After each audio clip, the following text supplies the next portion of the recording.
apat na kailangan bayaran upang matransfer nyo ang titulo ng property na binibili ninyo. Sa buyer, pagpalagay na lamang po natin ang property value ng property na bibili nyo ay 1 million pesos. For one na kailangan nyong bayaran ay documentary stamp tax, which is 1.5% ng property na binibili nyo.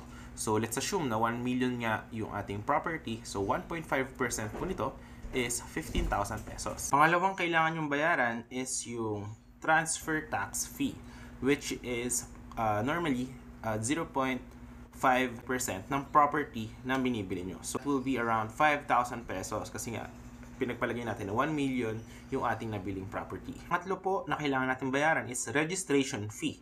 Ito po yung binabayaran po natin sa Registry of Deeds. So meron po yung nakalagay doon ng mga fixed. Depende po sa price ng ating property na nabili.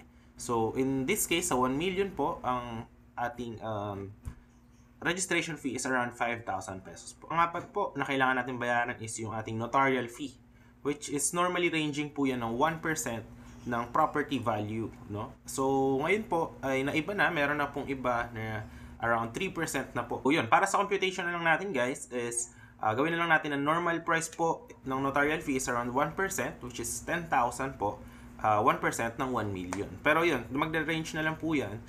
Depende po kung saan po kayo nag-process ng notarial fee. So pwede kang 3%, so that's around 30,000 or 3% ng 1 million. Tinotal po natin lahat yon. So aabot po yung ating nabayaran ng around 35,000 sa 1 million na property value price po.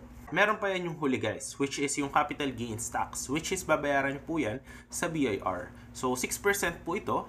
Normally, it's shouldered by the seller. But depende na rin po yan sa pag-uusap nyo kung neto or kung sino po yung magbabayad nito.